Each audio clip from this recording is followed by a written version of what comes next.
Jangan suka membandingkan hidup kita dengan orang lain. Itu susah bahagianya. Coba saya tanya, jawab. Mana yang lebih tajam, kapak atau silet? Silet. Suruh dia nebang batang nangka, bisa enggak? Enggak bisa. Jadi mana yang lebih tajam, kapak atau silet? Kapak. Suruh dia nyukur kumis, bisa enggak? Enggak bisa. Silet memang tidak lebih tajam dari kapak dalam hal menebang batang nangka, tapi silet kelihatan hebatnya ketika dia mencukur kumis. Apa artinya? Jangan bandingkan hidupmu dengan orang lain. Engkau pasti punya kelebihan tersendiri. Kita ini punya kelebihan masing-masing sesuai dengan bidangnya. Betul kan? Jadi jangan banding-bandingkan. Kalau mau membandingkan, kata Nabi, unzur man huwa asfala minka. Lihat, bandingkan dirimu dengan orang yang lebih bawah darimu. Supaya apa? Supaya bahagia, bisa bersyukur. Alhamdulillah saya punya mobil misalkan. Tetangga kita cuma punya motor. Kata yang punya motor, alhamdulillah punya motor. Tetangga kita cuma punya sepeda. Kata yang punya sepeda, alhamdulillah punya sepeda. Tetangga kita jalan kaki. Kata yang jalan kaki, alhamdulillah bisa jalan. Tetangga kita lumpuh, bertahun-tahun tidak kemana-mana. Kata yang lumpuh, alhamdulillah masih hidup. Tetangga kita kemarin mati, tidak balik lagi. Kata yang mati, tidak ngomong dia. Pokoknya unzur man huwa asfala minka. Kalau kita selalu melihat orang yang lebih bawah dari kita, itu insya Allah akan lebih bersyukur. Bukan merendahkan. Tidak boleh merendahkan orang lain, abang kakak. Haram hukumnya.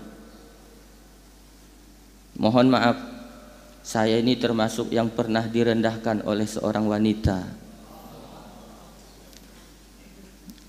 Saya walaupun agak ganteng sedikit ini, saya ini 2 kali gagal nikah. Ditolaknya dulu. Ketika saya mau lamar dia, apa yang mau kau bawa nanti kalau sama saya? Tidak ada, saya bilang. Bekal saya hanya iman dan takwa. Pergi sana, kata dia. Laki-laki miskin. Langsung luka hati saya kan. Luka tak ada darahnya itu lebih sakit. Memar namanya.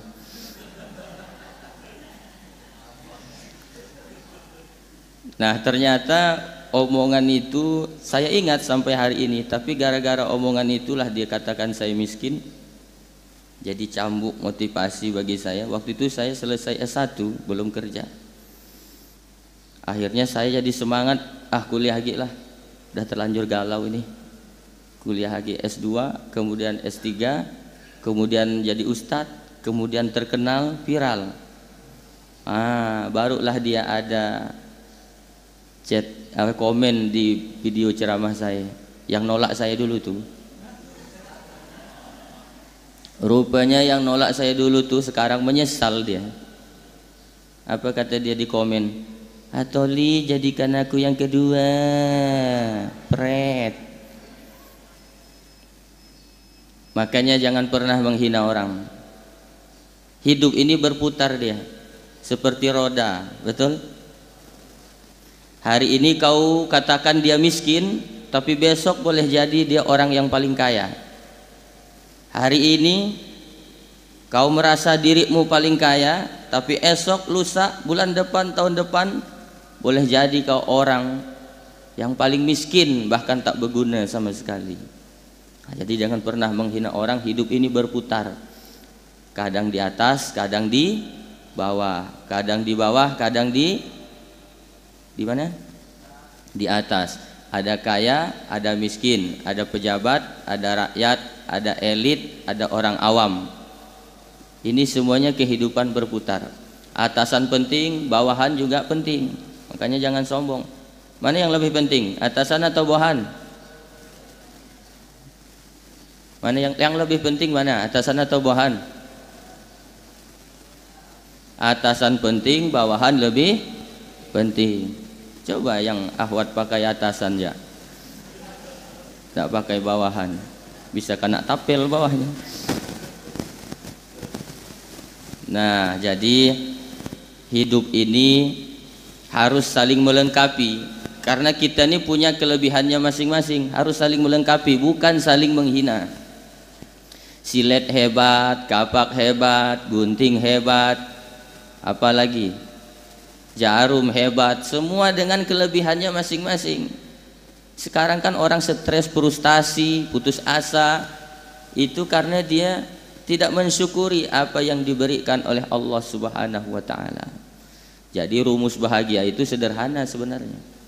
Jangan bandingkan hidupmu dengan orang lain, karena engkau pasti punya kelebihan tersendiri.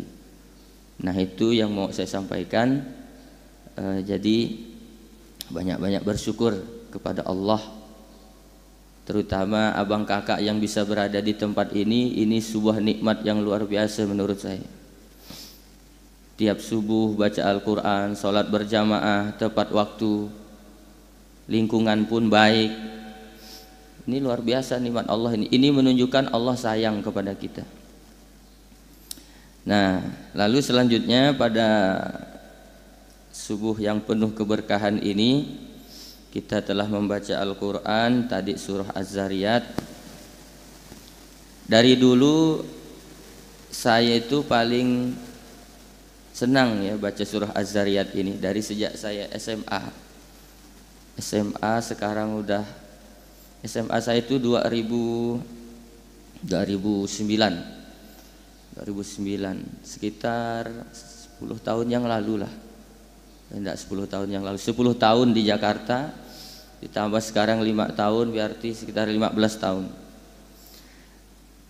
Surah Az-Zariyat ayat 15 sampai 19 itu yang saya paling hafal. Ayat motivasi ini bagi saya. Pertama, innal muttaqina fi jannatin wa uyun. Sesungguhnya orang-orang yang bertakwa itu fi jannatin, nanti tempatnya di dalam surga. Ini saya lihat di depan saya ini abang kakak semuanya adalah calon penghuni surga insyaallah. Nampak di wajah-wajahnya bekas ciri-ciri orang bertakwa ini, bekas air wudu ya. Inilah nanti yang akan bercahaya di akhirat.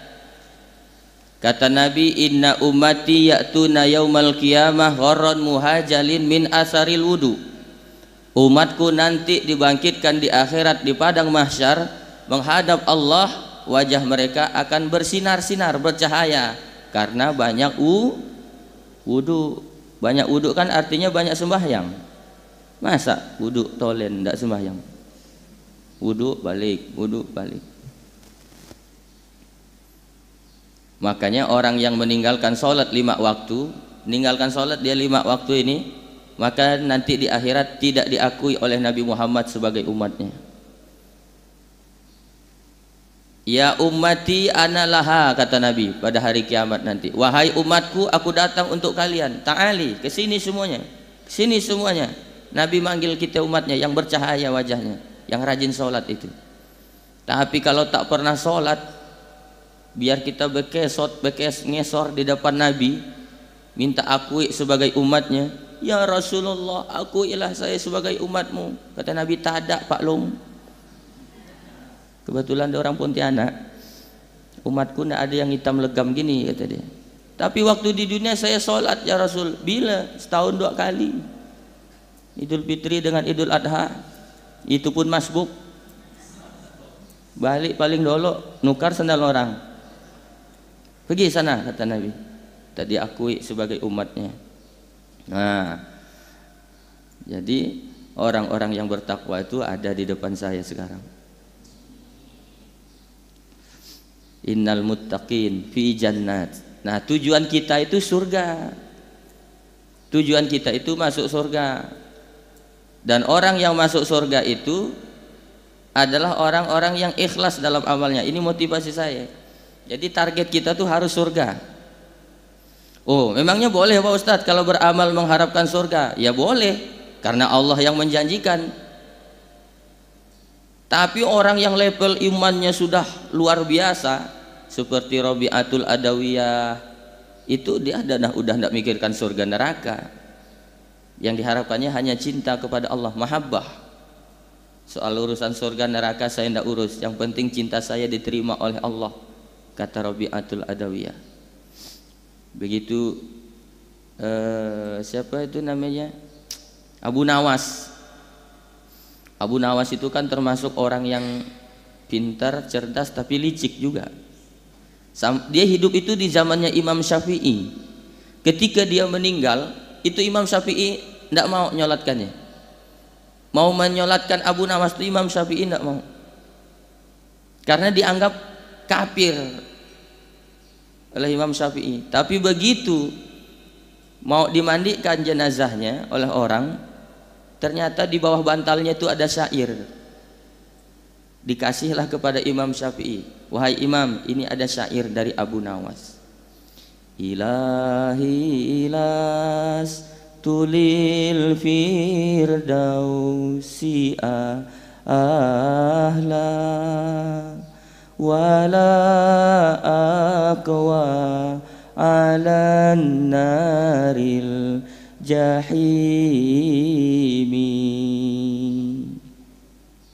Ilahi lastulil firdaus, ya Allah, aku ini tak layak masuk surga, kata Abu Nawas, karena banyak dosaku ya Allah. Tapi aku pun tak kuat kalau harus masuk neraka. Ini tobatnya Abu Nawas ini. Mau masuk surga tak layak, mau masuk neraka tak kuat. Makanya akhirnya gara-gara baca syair itu, Imam Syafi'i akhirnya mau menyolatkan Abu Nawas. Jadi ketika melihat orang berbuat dosa, berbuat maksiat, jangan kita hina. Siapa tahu dia sudah bertobat, dan doakan supaya dia segera bertobat. Kata Kiai Lukman, semuanya hanya skor sementara. Yang sudah baik semoga istiqomah, yang belum baik pintu tobat masih terbuka. Nah, gitu. Ini target kita nih, surga. Akhirnya kalau kita berharap surga, kita akan menjadi ikhlas. Nah, ikhlas ini inilah sebenarnya yang motivasi. Orang mau puji, orang tidak puji, Allah tetap lihat. Orang tahu, orang tidak tahu, Allah tahu tidak? Nah, jawablah. Orang lihat, orang tidak lihat, Allah lihat tidak? Orang puji, orang tidak puji, Allah akan balas tidak? Balas. Jadi tidak usah nyari perhatian manusia, tidak usah cari muka sama manusia. Nah, cari muka sendiri kan udah ada. Innal muttaqin fi jannatin wa uyun. Sesungguhnya orang-orang yang bertakwa tempatnya nanti di dalam surga. Seperti apa luasnya surga itu Pak Ustadz? Allah jelaskan dalam Quran surah Ali Imran, Jannatin arduhas samawati wal ard uiddat lil muttaqin. Surga itu seluas langit dan bumi, yang disiapkan oleh Allah untuk orang yang bertakwa. Coba bayangkan, surga itu seluas langit dan bumi. Kira-kira luas enggak tuh? Luas. Makanya saya heran ada orang ngomong, kalian masuk neraka, neraka, neraka. Ya masuk surga saya aja, kata dia. Sepilah surga itu. Insya Allah surga itu semua kita muat, dan akan masuk surga semuanya umat Nabi Muhammad insya Allah. Nah, syaratnya harus jadi orang yang bertakwa. Jangan mengatakan orang sikit-sikit masuk neraka, bid'ah, kafir, sesat, masuk neraka. Macam dia panitia hari kiamat.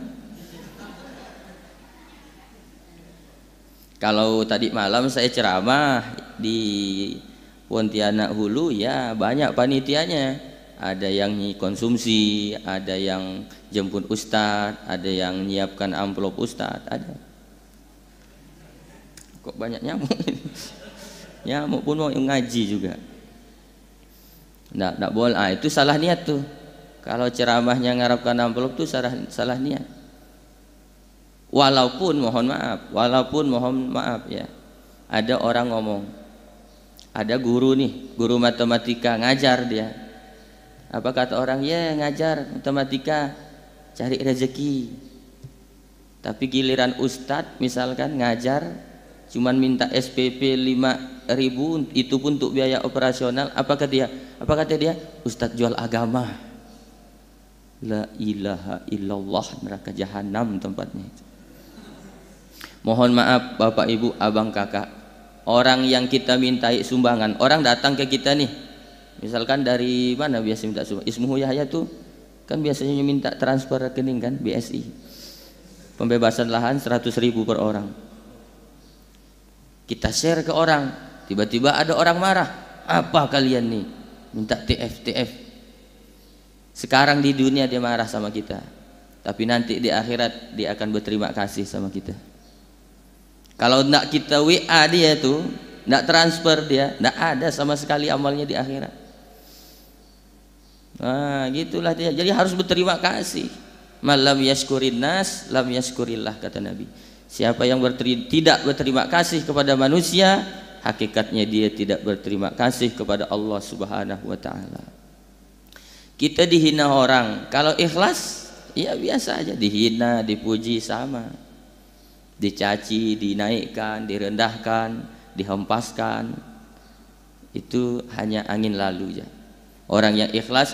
Kenapa sih Ustadz Nabi itu, coba lihat Nabi dakwah dilempar orang itu dia tidak marah, tahu kenapa? Karena yang diharapkannya hanya Allah.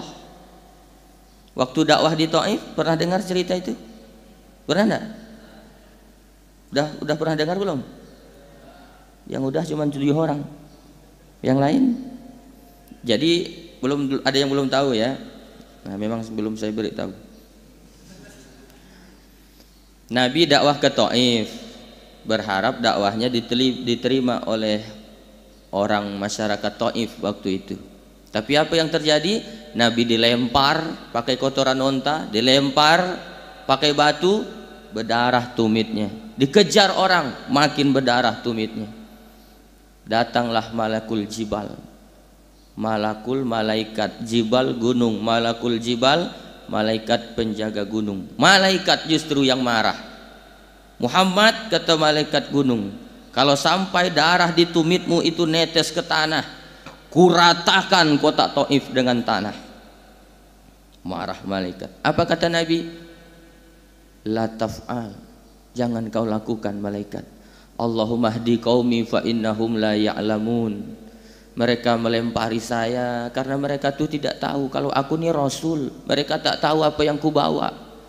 Mudah-mudahan ada anak cucu keturunan mereka nanti yang masuk Islam dapat hidayah, kata Nabi.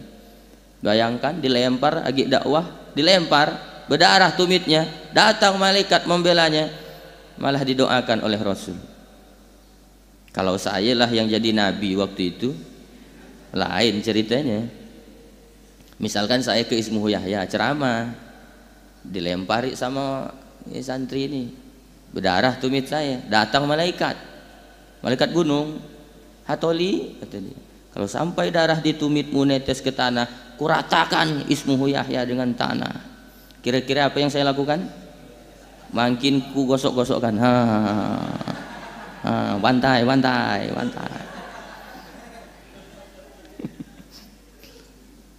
Orang yang ikhlas itu sama aja, makanya hadiahnya surga. Berat ikhlas tuh Pak Ustadz? Iyalah, karena hadiahnya surga. Kalau ringan paling hadiahnya kipas angin, walaupun tak hidup kipas anginnya. Ini yang betul, kalau kipas angin itu untuk ruangan terbuka, karena dia harus berganti udaranya. Kalau AC ruangannya harus tertutup. Kalau dihidupkan AC, dihidupkan kipas, maka angin itu aja yang berputar. Makanya masjid-masjid yang hebat tuh memang beginilah dia modelnya, ada AC. Walaupun yang hidup cuma 1-2 ya. 3. Itu sengaja tak dihidupkan. Nah, abang kakak yang dirahmati oleh Allah, mudah-mudahan kita termasuk orang yang bertakwa dan dimasukkan oleh Allah ke dalam surga. Apa keistimewaan surga itu?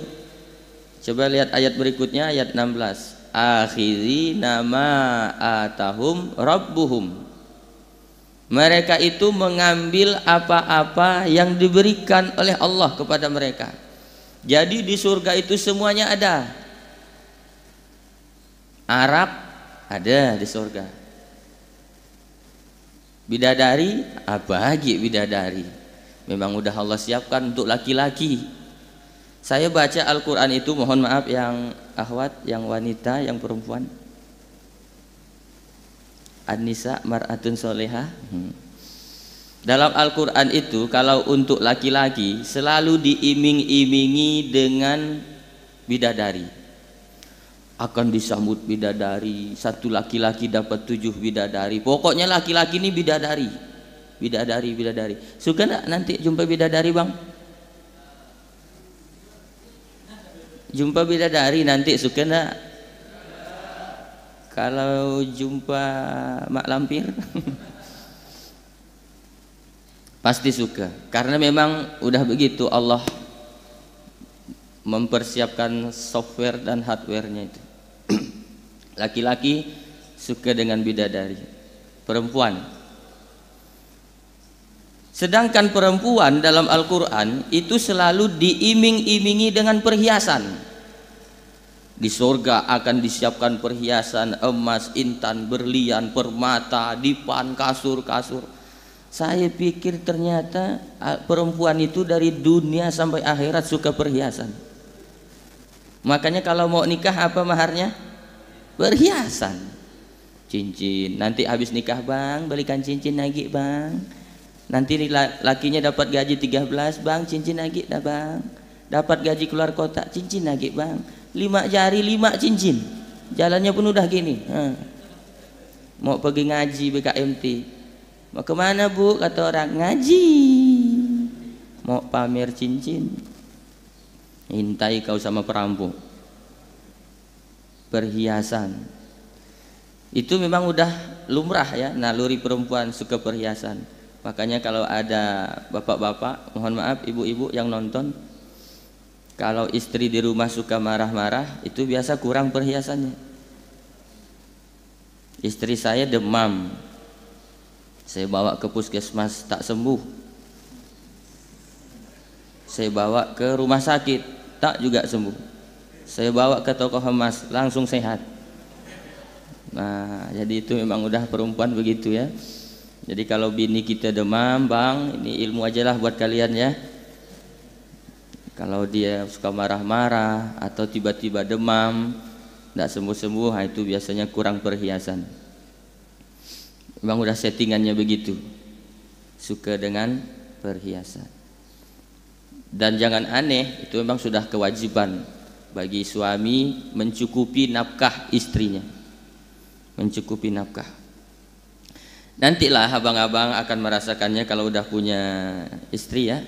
Bang Kiki, udah berapa istrinya? Ustadz Kiki, satu ya. Mudah-mudahan bisa nambah lagi. Syarat dan ketentuan berlaku. Nanti abang kakak, terutama si abang-abang ini akan tahu ternyata benar sabda Rasulullah itu khuliqatul mar'atu min dila.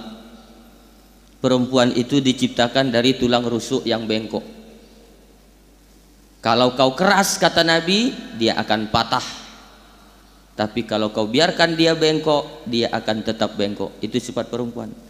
Jadi bagaimana menghadapi perempuan ya Rasulullah? Sabar dengan kelembutan. Nah itu cara menghadapi perempuan, satu aja rumusnya. Sahabat. Saya di rumah itu punya buku, judulnya 16 sifat perempuan yang harus dipahami oleh laki-laki. Jadi yang minta yang harus memahami ini laki-laki. 16 sifat perempuan. Dari 16 itu yang paling menonjol, yang paling dominan dari sifat perempuan itu adalah perempuan itu suka tidak jelas. Nah itu sifatnya. Kadang-kadang perempuan itu suka tidak jelas. Secara umum begitu, walaupun tidak semua. Jadi jangan marah kalau dia belum semenit dia udah robah lagi pikirannya. Coba saya tanya yang akhwat, tolong jawab. Akhwat, kalau dikejarkan anjing itu mau ngapa? Nah, lari kan? Kedengaran jawabannya? Caca, lari ya. Nah, akhwat dengan anjing lari, lebih cepat mana? Nah, kan tidak jelas dia. Tadi mau lari katanya, tapi cepat anjing. Begitulah perempuan suka tak jelas. Dia jawab dulu, baru mikir. Dan tidak mau minta maaf. Itu sifat perempuan bang, dia tidak mau minta maaf. Makanya perempuan itu minta maafnya hanya setahun 2 kali, Idul Fitri sama Idul Adha. Itu pun macam terpaksa minta maaf sama laki. Bang, Adi minta maaf ya. Habis zuhur dah buat dosa lagi. Wah, terasa dia dah. Ya Allah. Itu sifat perempuan, suka tak jelas. Coba saya tanya lagi yang akhwat nih. Jawab ya. Mau tak nanti punya suami yang jujur? Mau kan? Setelah menjadi suami, tiba-tiba suami ingin mengatakan lagi keinginan yang sejujurnya. Mau tak? Kan tak jelas dia. Belum nyampai semenit. Tadi mau, sekarang tak mau. Itulah sifat perempuan. Hari Ahad, weekend. Apa kata istrinya? Bang, ini hari Ahad, weekend, hari libur. Abang mau minta masakan apa bang? Adik siap masak hari ini, lagi baik nih. Sebutkan ya bang. Kata lakinya, tak usah. Kita santai-santai ya. Abang nih gimana sih? Istri mau berbakti, mau disebutkan satu masakan ya ndak mau. Salah kita kan?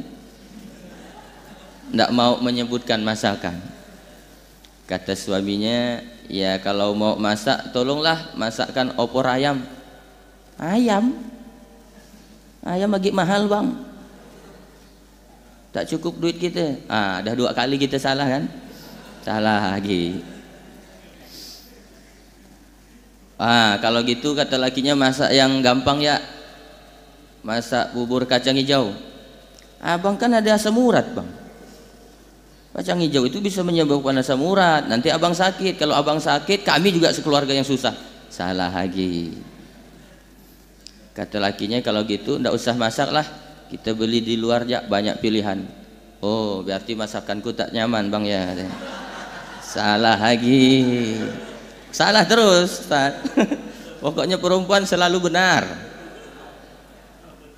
Nanti kalian akan merasakannya.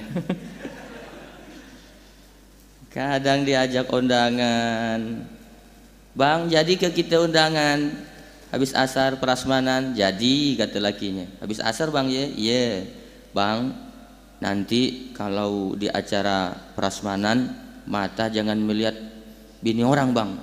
Di sana perempuan memang banyak, tapi yang halal cuman adik istri kau bang. Nah kita cukup jawab, jangan dilawan, perempuan jangan dilawan, bisa batal undangannya. Iya bang, kalau dilawan, bila aku lihat, waktu itu, udah bisa berkelahi itu, nggak jadi berangkat undangan. Sebab perempuan jangan dilawan, percuma melawan perempuan itu percuma, pasti kalah kita. Kita udah jelaskan satu, muncul pertanyaan kedua. Udah kita jelaskan 2, muncul pertanyaan ketiga. Udah tuntas 3 kita jelaskan, diungkitnya 2 tahun yang lalu. Itulah dia yang di belakang tuh. Nanti kau akan merasakannya. Pokoknya rumusnya, perempuan itu selalu benar dan laki-laki selalu salah. Ada bapak-bapak curhat sama saya, Ustadz, istri kita tuh suka salah sama kita. Apa salahnya? Saya bilang, istri saya itu boros Pak Ustadz. Salah kan istri macam itu boros? Enggak, kata saya, bapak yang salah. Karena bapak tidak ngasih duit yang banyak. Udah saya kasih duit yang banyak Pak Ustadz, tapi tetap dia suka keluar malam sama kawan-kawan yang ngumpul. Dia yang salah. Enggak, saya bilang, bapak yang salah. Bapak tidak menciptakan kenyamanan di dalam rumah, makanya dia suka keluar. Udah saya buat nyaman dalam rumah Pak Ustadz, saya yang masak, saya yang nyuci, saya yang nyapu, tapi dia masih selingkuh Pak Ustadz. Dia yang salah. Enggak, saya bilang, bapak yang salah. Bapak laki-laki tidak perkasa, makanya dia mencari laki-laki yang lebih gagah, lebih perkasa. Udah Ustadz, saya udah perkasa, udah berobat herbal, udah minum obat kuat, tapi dia tetap selingkuh Pak Ustadz. Dia yang salah. Enggak, saya bilang, bapak yang salah. Apa salah saya? Salah pilih bini. Makanya bang, hati-hati milih bini bang. Nggak usah jauh-jauh, di belakang itu ada. Itulah istri yang solehah ya. Istri solehah. Idza amartaha atau atska, itu ciri istri solehah. Kalau diperintah dia taat, selama merintahnya yang baik. Dek sholat dek, iya bang. Dek ngaji dek, iya bang. Dek berjilbab dek, iya bang. Nah itu istri yang solehah, taat. Tapi kalau diperintah yang tak baik, tidak boleh taat. Akhwat, dek kau jangan berjilbab lah. Ngapa bang? Kau berjilbab macam nenek-nenek. Kau pakai celana wahai aja. Wahai ke Hawaii? Wahai. Kalau paha ke betis itu namanya wahai. Kalau paha ke pusat namanya Hawaii. Kalau pusat ke dada namanya hai-hai. Kalau dada ke leher namanya aduhai. Ada namanya, tidak sembarangan. Kau kalau berjilbab macam nenek-nenek, pakai celana wahai aja katanya, atau celana Hawaii, naik motor Mio rok pendek. Ini nauzubillah, nauzubillah, nauzubillah. Hilang bahan ceramah kita melihatnya kan. Nah, kalau diperintahnya yang tidak baik, tak wajib taat. Atau kata dia, dek kita makan nih udah seminggu nih, lauknya sambal terus. Coba kau curi telur ayam tetangga kita. Adalah mau kita dadar kata dia. Itu udah tidak wajib taat. La ta'ata bi makhlukin fi maksiatin khaliq. Tidak ada kewajiban taat kepada makhluk dalam bermaksiat kepada Khaliq, Allah Subhanahu wa taala. Ini yang ngaji di Ismuhu Yahya ini, apa semuanya udah diridhoi orang tua? Ada enggak yang enggak diizinkan? Nah, ada tuh yang curhat ke saya, Ustadz saya mau ke Ismuhu Yahya, terus tapi emak saya tak mengizinkan Pak Ustadz. Apakah kalau saya tetap ke Ismuhu Yahya saya anak durhaka? Enggak, saya bilang pergi aja. Itu bukan kemaksiatan, karena menuntut ilmu itu perintah Allah, belajar Al-Quran perintah Allah. Pergi aja, tapi jangan dilawan maknya. Pergi aja. Itu bukan sesuatu maksiat, bukan kemaksiatan kepada Allah, karena tidak boleh taat kepada makhluk dalam bermaksiat kepada Allah. Pergi aja, tidak apa-apa. Saya nih dokter. Saya nih dokter. Saya. Oh Ustadz sombong sekali kata dia. Mentang-mentang dokter disebut-sebut gelarnya. Saya sombong sama orang yang sombong sama saya. Kata Imam Asy-Syafi'i, at-takabbur lil mutakabbir shadaqah. Sombong kepada orang yang sombong itu sedekah. Jadi kalau ada orang sombong sama kita, sombongi lagi, biar berhenti sombongnya. Kalau kita melemah, dikecaknya kita, diinjak sama dia. Makanya saya kalau disombongi orang, saya sombongi lagi. Apa tuh kata dia, Ustadz Atoli ceramah viral. Memangnya dia belajar agama di mana? Mondoknya di mana? Saya keluarkan ijazah saya. Nih doktor, saya bilang. Kau SMA pun tak tamat. Nah kan sombong kan? Sombong sama orang sombong itu sedekah. Jangan melemah kita. Di kampung ada yang ngomong, di kampung saya kata dia tak ada orang banyak nanam sawit macam saya nih. Berapa kau nanam? Saya bilang 500 batang. Saya pun baru juga selesai nanam sawit. Berapa? 1000. Langsung dia jantungan. Orang sombongi lagi. Nah saya nih dulu waktu mau mondok ke pesantren itu tidak diridhoi sama ibu saya, tidak diizinkan. Mak, saya mau mondok. Nanti kalau kau mondok, kata dia, kalau mak mati gimana? Saya udah sampai S3, saya udah 23 tahun yang lalu masih hidup mak saya. Alhamdulillah. Jadi cerita mati jangan dipikirkan. Tapi sekarang justru mak saya berterima kasih kepada Allah, bersyukur kepada Allah. Satu-satunya anaknya yang doktor dari 7. Inilah dia. Dan makin jauh, kenapa hanya saya yang bisa sampai tinggi sekolahnya? Setelah saya lihat-lihat, ternyata sayalah anaknya yang paling banyak didoakan oleh orang tua saya. Jadi makin jauh sekolah itu makin khawatir orang tua kita, ya kan? Makin banyak doanya. Tapi kalau di rumah terus dimarahinya tiap hari. Sampah huras di rumah tidak disapu, marah.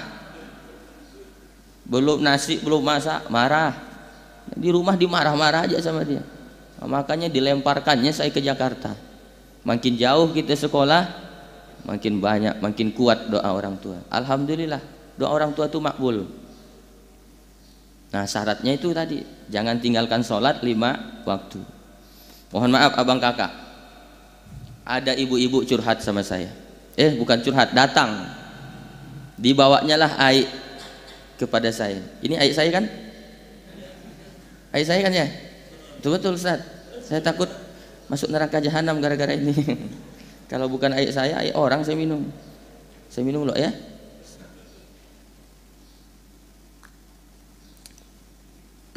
Adalah ibu-ibu datang ke saya bawa air mineral sebotol. Apa kata dia? Ustadz, minta air penerang hati. Orang kampung biasa minta air penerang hati. Untuk apa bu? Saya bilang, anak saya ini nakal. Pak Ustadz, doakanlah Pak Ustadz supaya anak saya ini nanti pintar jadi orang macam Ustadz. Saya bilang, bu, biar Ustadz manapun yang bacakan yang doakan ayat kau ini, kalau engkau ibunya tak sholat, tak nyampai doa itu. Ibu minta doakan anaknya sama saya tidak kenal, belum tentu saya ikhlas mendoakannya. Tapi yang paling kenal dengan anaknya kan ibu. Yang paling ikhlas mendoakan anaknya kan ibu. Yang paling menderita melahirkan anaknya kan ibu. Dan doa yang paling makbul di dunia ini bukan doa ustadz, tapi doa ibu kepada anaknya. Syaratnya ibu harus sholat, saya bilang. Jangan keras-keras lah mata ustadz, kata dia. Sholat. Jadi saya bersyukur ibu saya walaupun dia petani, SD pun tak tamat, tapi sholatnya tak tinggal 5 waktu, selalu didoakannya saya. Jadi kita hari ini jadi orang bukan karena kita pintar, enggak pintar saya. Matematika rendah, walaupun 9,8.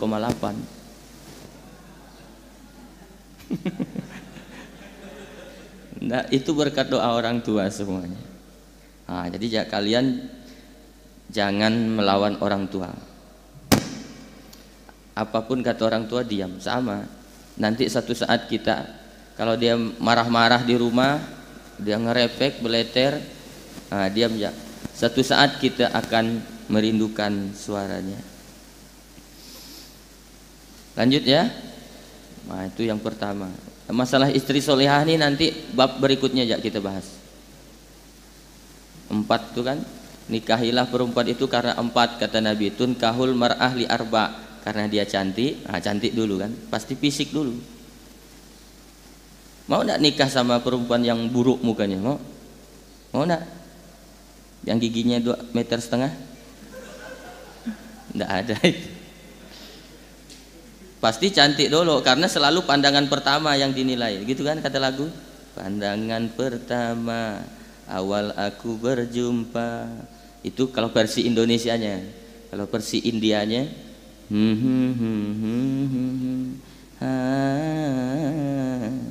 najudahu giham kabi khushi kabi gem. Nah itu versi Indianya. Jadi baru pandangan pertama itu udah langsung jatuh cinta. Fisik dulu. Nikahilah karena dia cantik, kemudian karena dia kaya, 5 liha.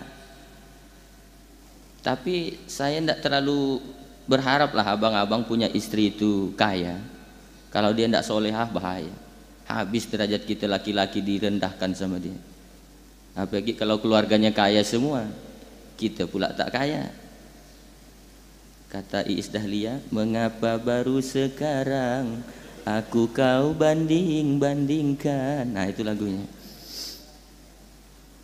Karena harta. Yang kedua, linasabiha, karena nasab, karena keturunan. Tapi keturunan pun tak menjamin. Biasanya orang tuanya maling, pencuri, tapi anaknya jadi kiai. Ada. Tapi justru ada anak orang tuanya nabi, anaknya malah kafir. Macam Nabi Nuh.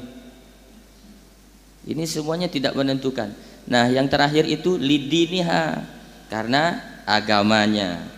Agama yang paling penting. Fazfar tizatidin saribat tiada. Utamakan hartanya kata Nabi, utamakan agamanya. Ya salah-salah sedikit lah, soalnya udah lapar saya ini. Belum sarapan. Utamakan agamanya, niscaya hidupmu akan berkah. Gitu, hidup rumah tangga akan tenang. Yang paling penting dalam hidup ini kan tenang, ya, bukan senang. Mana yang lebih penting, senang atau tenang? Orang senang belum tentu tenang, tapi orang tenang sudah pasti tenanglah. Punya rumah bagus, megah, mewah, itu kira-kira senang atau tenang? Paling cuman senang, belum tentu tenang, takut dimasuki maling, dimasuki pencuri. Abang-abang beli sepatu di Singapura, harga 25 juta. Coba bawa nanti sholat Jumat. Yakin saya tak duduk di sop depan. Pasti dia nunggu sepatunya. Berarti hanya senang, belum tentu tenang. Nah, ketenangan ini yang paling mahal. Punya kasur empuk bagus di rumah, harga 45 juta, beli di luar negeri, tapi kalau tidak tenang, tidak bisa tidur. Tapi lihatlah orang yang jiwanya tenang, di bawah pohon mangga pun beliur dia tidur, saking tenangnya itu. Oke. Soal wanita solehah nanti kita bahas di bab berikutnya. Mudah-mudahan saya panjang umur bisa kesini lagi. Kalaupun tak panjang umur saya, ya nanti jangan lupa lah dari Ismuhu Yahya kirimkan Al-Fatihah untuk Ustadz Hatoli.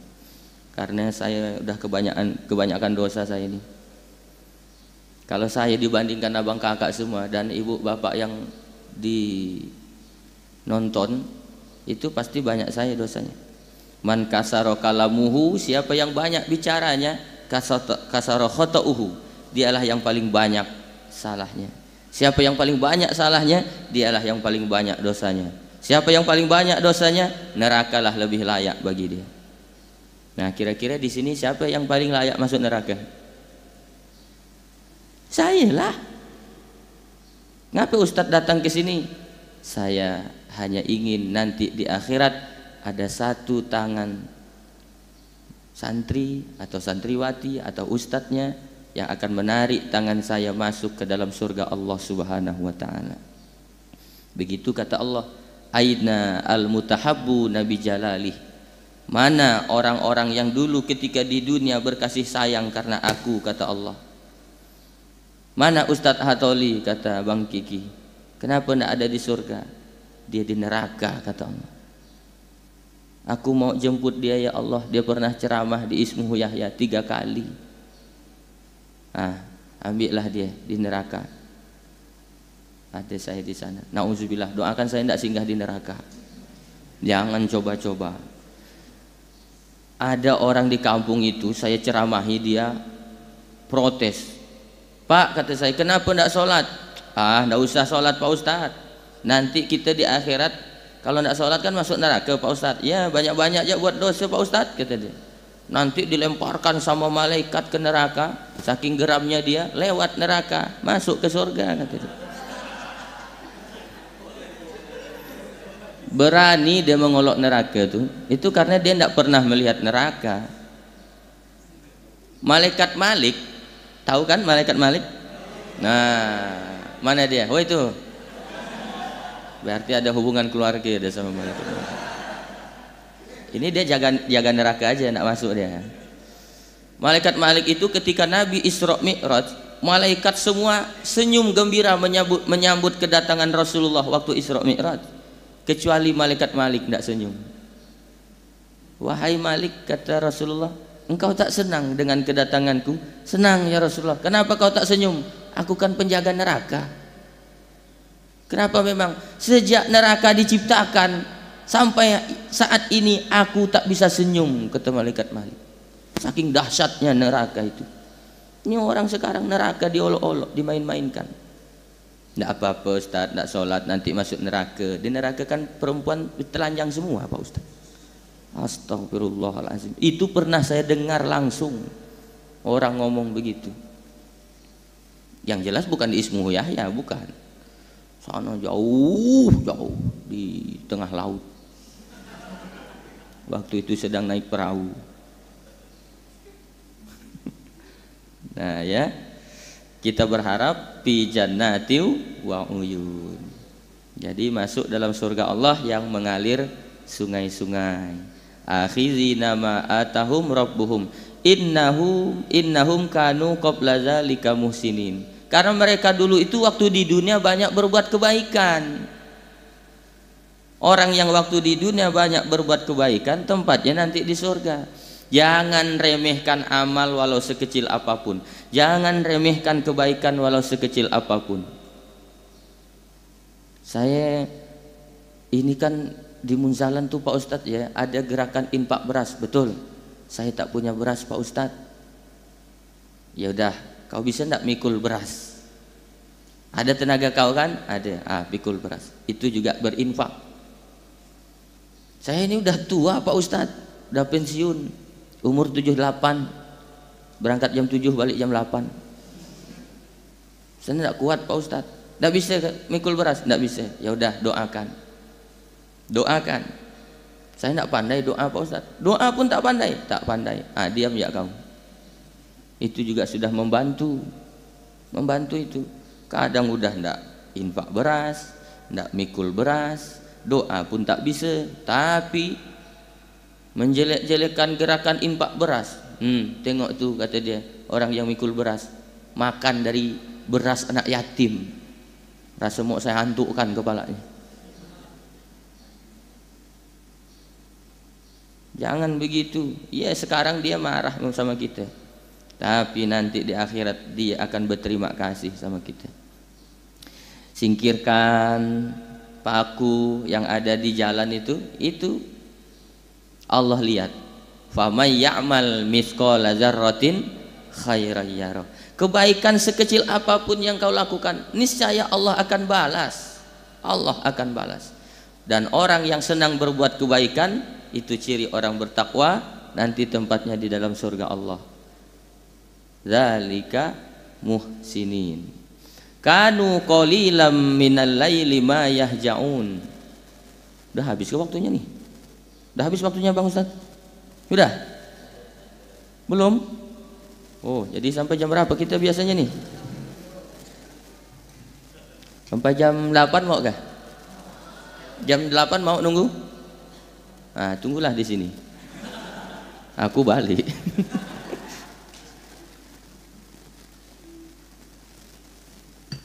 Kanu qalilam minal laili ma yahjaun. Dan pada malam hari, waktu mereka tidak semuanya digunakan untuk tidur, tahajud. Tadi begitu saya masuk semuanya tidur. Sini saya tanya sama Diar, itu udah tahajud Diar? Iya Ustaz katanya. Luar biasa tahajud, minta sama Allah. Tahajud itu kalau ibaratkan nomor telepon, itu nomor telepon pribadi. Kalau yang 5 waktu itu telepon umum, banyak yang makai, agak susah dikabulkan. Tapi kalau tahajud nih memang spesial. Orang yang tahajud itu doanya betul-betul diijabah oleh Allah. Ada kawan saya, dia sih tidak rajin tahajud, cuman orangnya baik. Kalau sama saya itu ramah. Umurnya 35, belum nikah. Ini rata-rata berapa umurnya? 20-an ya. Wah, masih muda. Dia berdoa minta jodoh sama Allah. Habis sholat asar, ya Allah berilah saya jodoh ya Allah. Kalau dapat istri, adalah yang ngurus pakaian saya, ngurus masakan di rumah, ngurus merapikan rumah ya Allah. Kasihlah saya jodoh ya, au gitu ya Allah. Amin. Gitu ya dia berdoa. Ndak pandai dia merayu-rayu Allah tuh, ndak pandai dia berpuisi itu, ndak pandai. Kalau orang yang pandai puisi kan, wahai yang maha, wahai. Dia ndak wahai-wahai. Dia gitu ya, au ya Allah kabulkan ya Allah ya, au. Begitu dia keluar dari rumah, langsung Allah kabulkan doanya. Langsung ada yang ngejar dari belakang. Tapi kakinya 4 dan menggonggong. Dikejar sama anjing karena dia agak gemuk, digigit oleh anjing kakinya.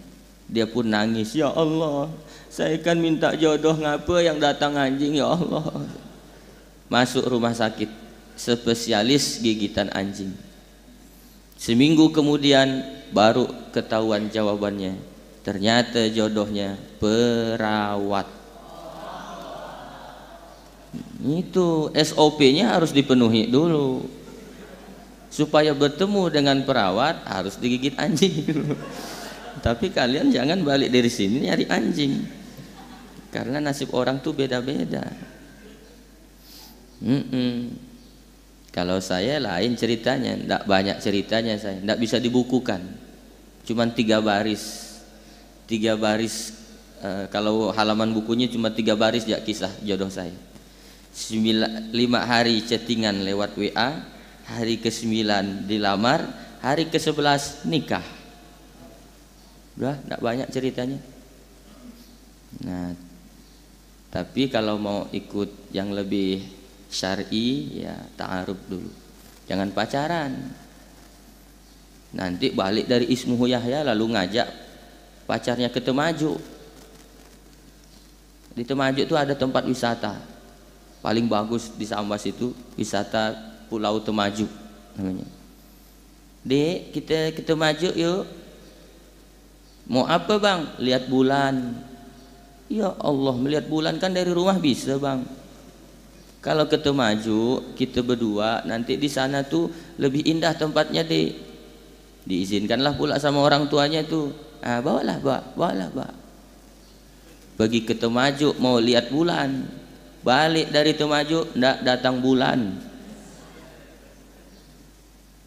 Udah kembung parutnya dah. Itu orang tua yang mengizinkannya menanggung dosa yang sama dari perbuatan anaknya. Kalian laki-laki mohon maaf, kata Nabi, ma akramahunna illa karimun wa ma ahanahunna illa laimun. Tidak ada yang memuliakan perempuan kecuali laki-laki terhormat, dan tidak ada yang melecehkan perempuan kecuali laki-laki yang hina.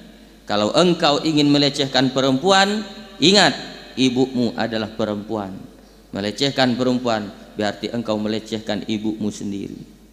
Gitu kata Nabi. Walaupun mereka mungkin ada yang mau kalian nodai, tapi ingat nanti kalian akan punya anak perempuan, istri perempuan, ibu perempuan, adik kalian ada yang perempuan. Gimana kalau anak kita digitukan orang? Senang nak? Suka nak? Tidak suka. Orang lain juga begitu. Makanya hati-hati nih. Tahajud ya, banyak-banyak doa. Wabil ashari hum yastaghfirun. Dan menjelang waktu sahur, wabil ashari itu sahur, menjelang fajar, hum yastaghfirun, mereka itu beristighfar kepada Allah. Ini ciri orang yang bertakwa. Astagfirullah. Istighfar itu banyak modelnya. Ada istighfarnya Nabi Adam. Rabbana zalamna anfusana wa illam watar lanaku khasirin. Itu istighfarnya Nabi Adam. Ada enggak Ustadz yang lebih pendek? Ada. Istighfarnya Nabi Yunus. La ilaha illa anta subhanaka inni zalimin. Itu masih terlalu panjang Pak Ustadz. Ada enggak yang lebih pendek? Ada. Istighfar yang biasa kita habis sholat. Astaghfirullahalazim alladzi la ilaha illa huwal hayyul qayyum wa atubu ilaih. Ada enggak Ustaz yang lebih pendek? Ada, yang biasa ya. Astaghfirullahalazim. Ada enggak Ustaz lagi yang lebih pendek? Ada, astagfirullah. Masih nawar dia. Nah, banyak-banyak istighfar itu ciri orang yang bertakwa. Yang terakhir ayat ke-19. Wa fi amwalihim hakul lisaili wal mahrum.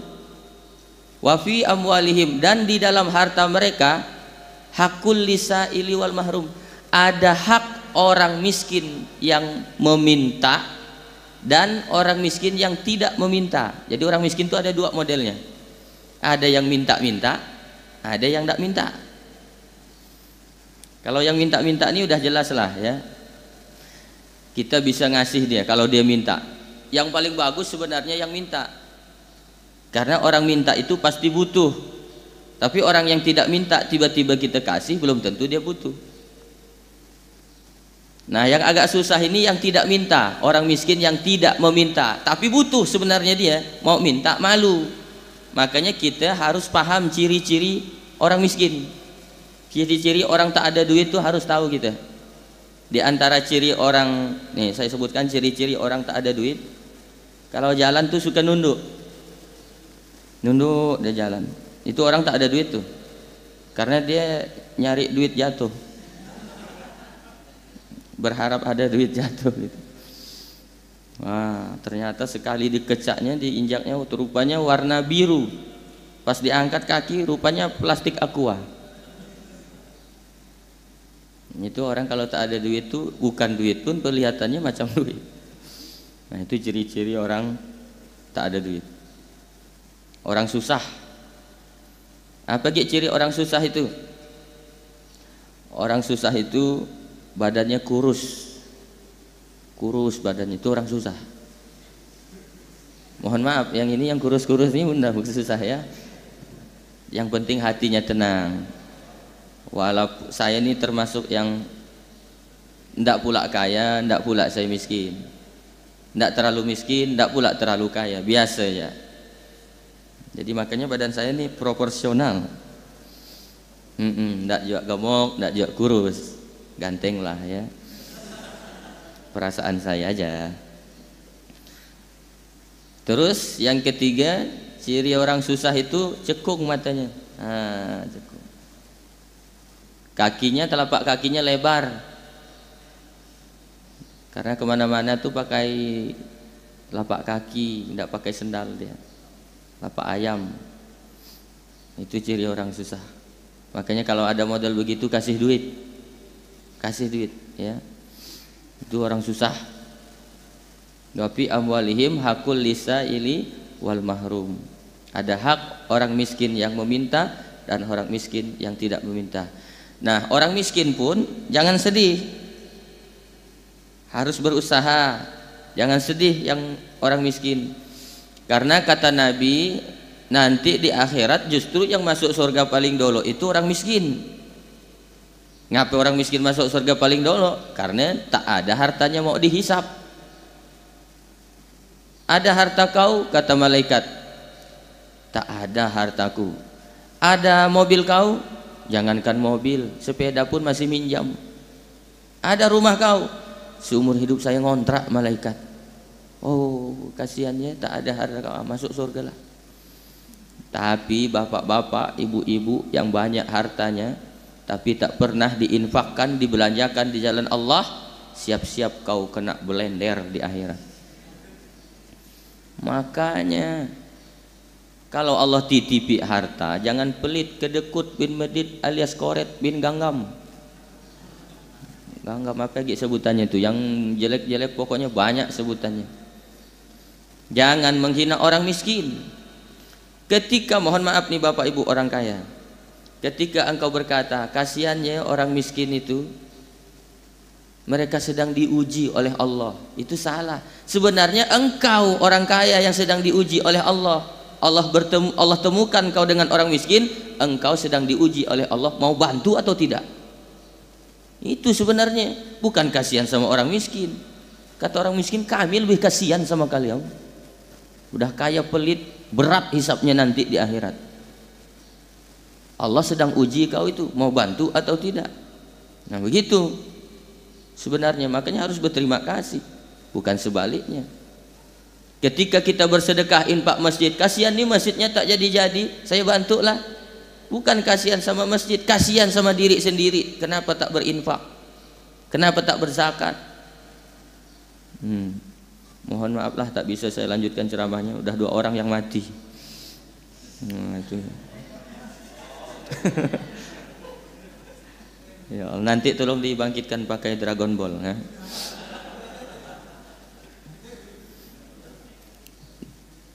Wahai orang-orang yang menurut pandangan manusia itu miskin, jangan sedih. Kata Nabi, kata Imam Bushiri, wa yuhibbul fuqara awal masakin. Rasulullah itu senang dengan orang miskin. Nanti di akhirat orang miskin itu akan bersama dengan Rasulullah dan anak yatim. Makanya kata Nabi, sampai Nabi berdoa tuh, Nabi berdoa minta miskin. Nabi berdoa minta miskin. Ini doa Nabi. Allahumma ja'alni miskinan wahsyurni fi zumrati miskinan. Ya Allah, jadikanlah aku orang miskin, kumpulkan nanti di akhirat bersama orang miskin. Jadikan aku orang miskin ya Allah. Inilah doa yang tak pernah kita baca. Ayo jujur Ahwat, pernah tak berdoa minta miskin? Nah, abang-abang pernah berdoa minta miskin? Tak pernah? Aku pun tak pernah. Ngapa Ustaz tak pernah berdoa minta miskin? Udah miskin dari dulu. Nah, pergi minta. Tapi orang miskin doanya makbul. Nah, mau tak doanya makbul? Miskin aja. Tidak usah minta kaya. Kenapa Ustaz saya minta kaya ini tak dikabul-kabulkan oleh Allah? Bukan tak Allah kabulkan. Kalau Allah kabulkan, Allah tuh tahu bahaya apa yang akan menimpa engkau kalau jadi orang kaya. Karena jadi orang kaya itu susah. 2 kesusahan jadi orang kaya. Pertama, susah nahan pelitnya. Orang kaya itu pelit. Berat jadi orang kaya, makin kaya makin pelit. Makanya kalau mau berinfak, bersedekah, mumpung belum kaya betul. Saya tes, orang kaya tuh biasanya pelit. Saya tes ya, Bang Kiki. Saya mau tes nih, orang kaya nih pelit. Misalkan Bang Kiki ini miskin, punya duit 100.000. Saya minta 10.000, insya Allah mau dia. Setengah hartanya diinfakkannya, 5.000 saya minta, setengah hartanya diinfakkannya ke saya. Nah sekarang Bang Kiki udah kaya, punya duit 100 juta, saya minta 50 juta, mau enggak? Mikir-mikir dia kan, orang kaya aja pelit, kedekut. Bang Kiki punya ayam 2 ekor, kecil ayamnya, saya minta 1 ekor, insya Allah mau dia. Tapi kalau sudah punya sapi 2 ekor, saya minta 1 ekor, mau enggak? Jawab betul-betul Bang. Nah, makanya jadi orang kaya tuh berat nahan pelitnya. Itu sebabnya kata Nabi, orang kaya yang mampu menundukkan hawa nafsunya, tidak pelit, justru dia yang masuk surga paling dulu. Orang kaya tuh masuk surga paling dulu. Dibandingkan ustadz, dibandingkan dengan mati syahid, dibandingkan dengan haji mabrur, orang kaya paling dulu masuk surga. Jadi di akhirat nanti itu ada orang berebut Ingin masuk surga paling dulu, orang kaya, mati syahid, haji mabrur, ulama, 4 berebut, bertengkar depan pintu surga, merasa paling berhak masuk surga paling dulu. Allah utus malaikat untuk mengadili mereka. Hei Pak Long, apa nih bertengkar depan pintu surga nih? Kami berempat nih merasa paling berhak masuk surga. Oh, memangnya apa amal kalian merasa paling berhak masuk surga? Coba kau sini dulu, orang kaya. Apa amalan kau sampai merasa berhak masuk surga paling dulu? Saya ini orang kaya, dermawan waktu di dunia. Katanya orang kaya yang dermawan itu masuk surga paling dulu. Kata siapa? Kata Ustadz. Kau tak boleh mendahului orang yang memberitahu kau. Tidak tahu diri itu namanya. Mundur orang kaya. Oh iyalah, kata dia, mundur saya. Yang kedua, Pak Long, maju kau. Apa amal kau? Saya ini haji mabrur. Katanya orang yang hajinya mabrur masuk surga paling dulu. Siapa yang ngasih tahu? Ustadz. Sama kalian berdua nih. Mundur. Ayolah, mundur saya. Coba kau yang ketiga, mati syahid. Mati syahid kau ya? Iya. Merasa masuk surga paling dulu? Iya. Kata siapa? Kata Ustadz. Dah jelas, kata malaikat. Persoalannya sama. Ustadz, silakan masuk surga paling dulu. Saya lah ustadznya. Amin, mudah-mudahan. Tapi ustadznya ini, untung ustadznya itu ustadz cerdas. Cerdas ustadznya tuh, macam saya lah, cerdas. Kalau nunggu orang muji kan lama. Jadi saya muji diri saya sendiri. Ada yang protes sama saya. Ustadz Hatoli itu ceramahnya pakai campur-campur lucu-lucu, lawak-lawak. Tidak boleh. Kata saya bisa ceramah 2 jam tidak ada ketawanya sama sekali. Kalau ceramah tak ada ketawanya, banyak orang bisa. Tapi membuat orang ketawa itu hanya ustadz yang cerdas yang bisa. Inilah dia. Udah berapa kali saya menguji diri sendiri kan. Untung ustadznya ini untuk ustadz cerdas. Ketika dipersilahkan oleh malaikat masuk dalam surga, apa kata ustadz nih? Maaf malaikat, mereka bertiga itu memang saya yang ngasih tahu. Haji mabrur, mati syahid, orang kaya dermawan, saya semua yang ngasih tahu itu. Tapi saya bisa jadi ustadz, bisa jadi ulama dulu gara-gara ada orang kaya. Dibuatnya pondok pesantren, dibelikannya saya kitab, belajar saya di situ sampai akhirnya saya jadi ustadz, jadi ulama. Makanya kalau saya harus mendahului orang kaya, malu saya. Tidak apa-apa, orang kaya ajak masuk dulu. Oh mantap ustadz ini, kata dia. Masuklah orang kaya. Makanya bapak ibu yang kaya-kaya kalau mau masuk surga paling dulu, gunakan hartamu itu untuk mencetak kader-kader penghafal Al-Quran. Insya Allah nanti mereka akan menjadi ulama. Dan ibu bapak yang berinfak, berwakaf untuk penghafal Al-Quran, insya Allah masuk surga paling dulu nanti. Amin ya rabbal alamin.